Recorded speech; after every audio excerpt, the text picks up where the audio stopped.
করতে চলেছি স্ত্রী টু মুভিটা। তো স্ত্রী টু মুভিটা আমার কেমন লেগেছে সে ব্যাপারেই কথা বলবো এই ভিডিওতে। তো চলুন শুরু করা যাক। স্ত্রী টু মুভিটা হচ্ছে 2018 এর স্ত্রী এর সিকুয়েল। এটা প্রডিউস করেছে জিও স্টুডিওস এবং ম্যাডাক্স, এবং তার সাথে এটা ডিরেক্ট করেছে আমার কৌশিক, এবং লিখেছে গল্পটা নীরেন ভাট।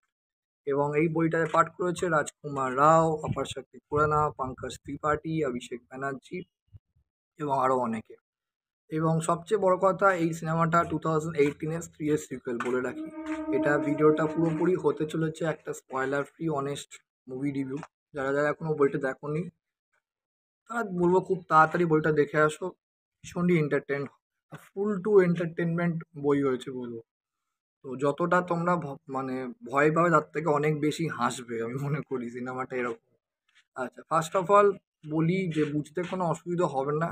এখনো যারা স্ত্রী দেখোনি তারা, মানে ফার্স্ট পার্টটা আমি বলছি, তারা অটোমেটিক এমনভাবে বইটা শুরু করা হয়েছে, তো বুঝতেই পারবে এটা স্ত্রী এর সিকুয়েল একদম।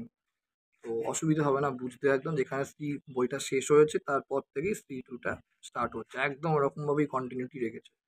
তো প্রথমত ফার্স্ট অফ অল আমি অ্যাক্টিং ডিপার্টমেন্ট বলবো। অ্যাক্টিং ডিপার্টমেন্টের কাজ খুব ভালো হয়েছে, দারুণ কাজ হয়েছে বলবো অ্যাক্টিং ডিপার্টমেন্টে, মানে খুব সুন্দর, প্রত্যেকে ফাটিয়ে দিয়েছে অ্যাক্টিং।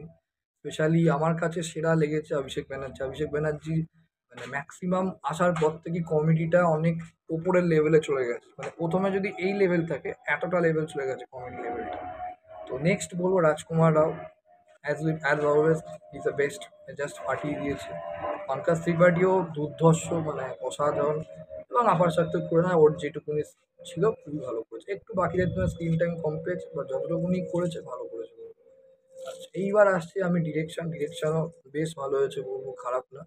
কিন্তু কোথাও না কোথাও আমার একটু লেগেছে যে কিছু কিছু কমেডিটা মানে একটু ওভার দ্য টপ, আর একটু যেন আমার কাছে ব্যক্তিগতভাবে লেগেছে মানে একটু জোর করে হাসানোর চেষ্টা করা হচ্ছে যাকে বলে। মানে হয়তো সেই সিনটা অতটা কমেডি না, কিন্তু একটু বেশি করে যেন মানে লোকদের হাসানোর জন্য রিপিটেশন করছে এই সিনটাকে এস্টাবলিশ করার জন্য।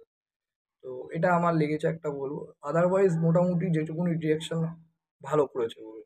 তো নীরেন ভাট যে গল্পটা লিখেছে সেটা খারাপ না। এটা 2018 স্ত্রী সিকুয়েল। আগেরটায় স্ত্রী মানে একটা তোমার টেরার ছিল, এবার এখানে হচ্ছে তোমার সারকাটা আতান। সারকাটা একজন ভূত যার তাণ্ডব এই চান্দেরি গ্রামে হচ্ছে, এবং সেখান থেকে কি করে কে বা কি করে এসে বাঁচাবে সেটা নিয়ে গল্পটা। তো খুবই ভালো গল্প হয়েছে বলবো। এবার গল্পর থেকেও আমি মনে করি স্ক্রিন প্লেটা বেশি ভালো। গল্পটা যে খুব টাইট একটা গল্প তা না, বাট স্ক্রিন প্লেটা খুব ভালো হয়েছে। স্ক্রিন প্লেটা যেভাবে সাজানো হয়েছে খুব ভালো, স্পেশালি ক্লাইম্যাক্সটা খুবই ভালো। আর স্ক্রিপ্টিং গেল, ডিরেকশনও খারাপ না বলবো, ডায়ালগসগুলো খুব ভালো, ডায়ালগস অসাধারণ হয়েছে, প্রচণ্ড মানে ভালো কমেডি ডায়ালগ হয়েছে বলবো। এইটা গেল।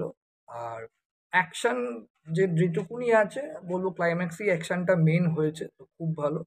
আর ওভারঅল মানে ঠিকঠাক যাকে বলে। তবে হ্যাঁ, আমার কাছে কোথাও না কোথাও লেগেছে যেটা হররের থেকে একটু কমেডিটা বেশি হয়েছে। আর একটু কিছু কিছু হররের মানে থাকলে ভালো হতো, বাট ঠিক আছে, ওকে যাকে বলে। তো এটা স্পয়লার ফ্রি হতে মানে স্পয়লারের যাতে না হয়ে যায় যারা এখনো দেখেনি, সেইটা মানে হতে চলেছে এই ভিডিওটা। সুতরাং এখনো যারা যারা দেখেনি একটা রেকমেন্ড করে দেখে আসো, সিনেমাটা হেভি লাগছে। তারপর আমি স্পয়লার দিয়ে একটা ভিডিও বানাবো। তো থ্যাংক ইউ সো মাচ। ভিডিওটা ভালো লাগলে অবশ্যই লাইক করুন, কমেন্ট করুন, চ্যানেলটাকে অবশ্যই সাবস্ক্রাইব করুন।